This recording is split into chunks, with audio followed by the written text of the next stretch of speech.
Hey guys, before I start this video, I just wanted to let you know that there is currently a contest going on the Owl House subreddit.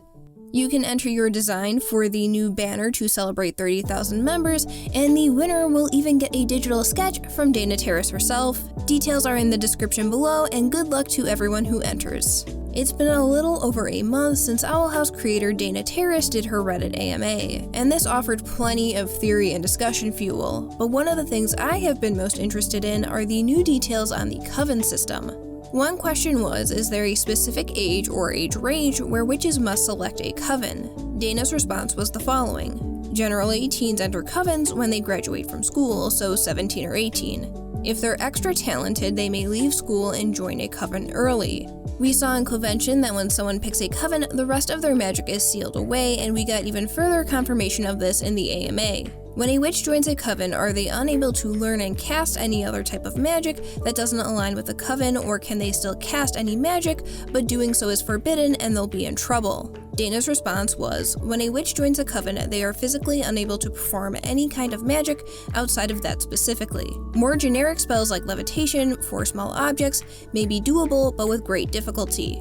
They're physically and magically cut off from the rest of their magical abilities. So by the age of 17 or 18, witches are already selecting a coven and being both physically and magically cut off from their magical abilities. Now, while not confirmed in the Reddit AMA, Dana did confirm on Twitter that Edric and Emira are 16, so they are near the age of having to select a coven. Not only that, but Ed and Em are naturally talented, having high scores on the exams at Hexside, as we found out in Adventures in the Elements. And though Amity has to work hard for her accomplishments, she too is gifted, being the top student at Hexside. So this got me thinking, will the Blight siblings be faced with the choice of having to select a coven?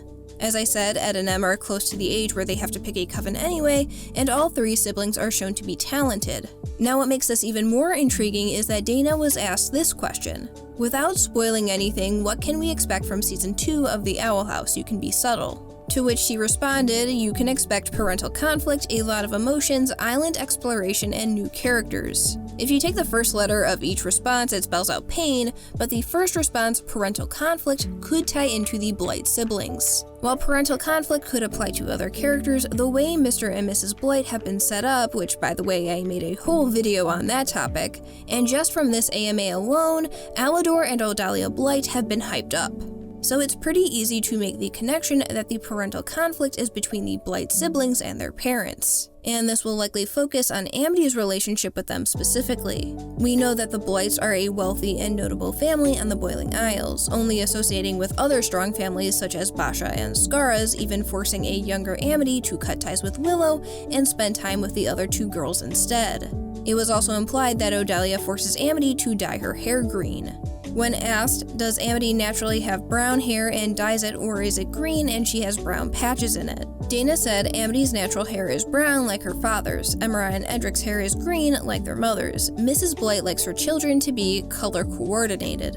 So Alador and Odalia don't seem like the most caring and compassionate parents, and if there's going to be parental conflict in Season 2, all three of their children looking to be in a position to join a coven, and the implied pressure that the Blight parents are putting on Amity at the very least to join the Emperor's Coven, then is it possible that Alador and Odalia are going to try and force their children into the Emperor's Coven?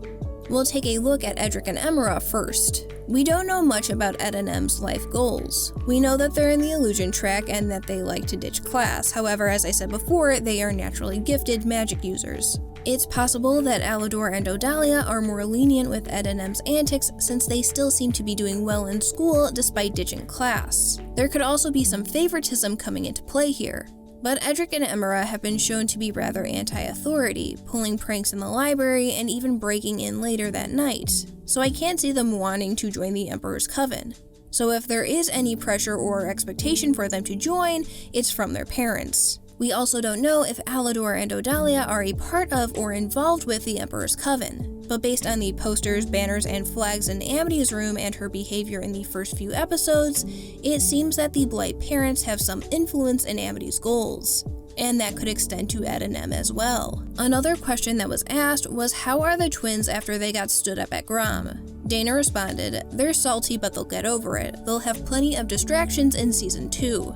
Now this could imply that Ed and Em will have other love interests in Season 2, or it could just mean in general they will be dealing with other things, one of which could be their parents. If Alador and Odalia really are going to try and force Ed and Em to join the Emperor's Coven, I definitely see there being some conflict.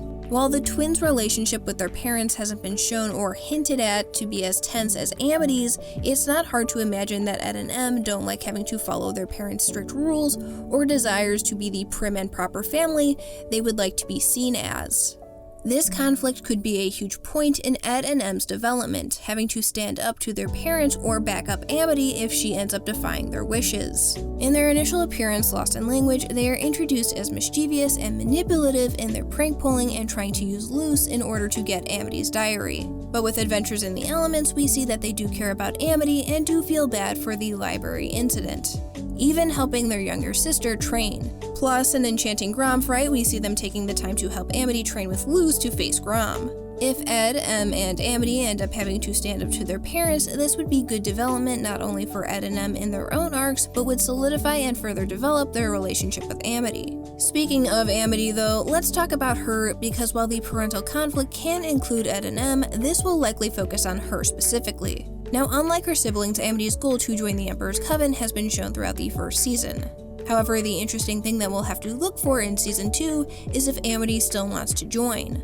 Amity has gotten closer to Luce and by extension Ida and the rest of the Owl House gang, so after the events of Young Blood, Old Souls, and seeing how the Emperor's Coven wanted to petrify Ida along with Lilith and King, plus when you add Amity's crush on Luce into the mix, she may not want to join anymore.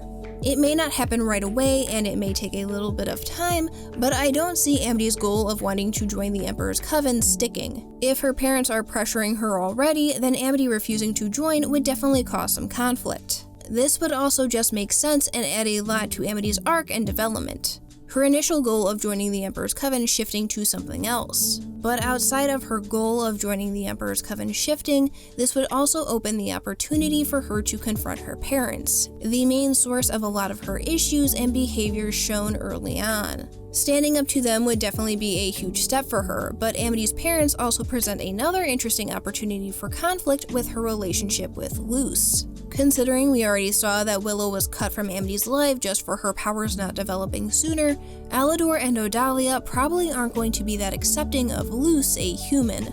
With Luce being broadcast on TV during Ida's petrification and their subsequent escape, along with Lilith, the Blights likely are aware that Luce has made herself an enemy of the Emperor. Pushing Amity to join may be a way for them to put a wedge between her and Luce. There's also the interesting possibility that Alador and Odalia do find out about Amity's crush on Luce. They could be disapproving because Luce is a girl, or be disapproving because Luce is human, or both.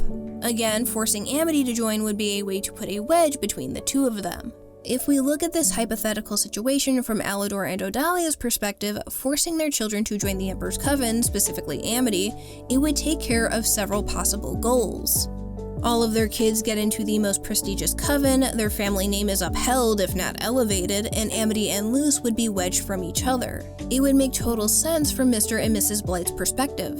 But do I think they'll actually succeed in the long run? No, because this conflict presents the perfect opportunity for Edric, Emira, and especially Amity to stand up to their parents. It makes sense from a narrative standpoint and also a character development standpoint. Alador and Odalia have been set up to have a bigger role in the show, so no doubt they will be knitted into the overall narrative. So beyond Edric, Emira, and Amity, the Blight's actions will likely affect Luce, Ida, King, and Lilith as well. But it's when it comes to the Blight siblings that the opportunity for character development presents itself. For Ed and Em, it would show them finally taking a stand and showing a more serious side of themselves. As I said before, this would also further solidify and develop their relationship with Amity. For Amity, it would finally be confronting the source of many of her issues and dropping the act she often puts on to uphold her family name and please her parents.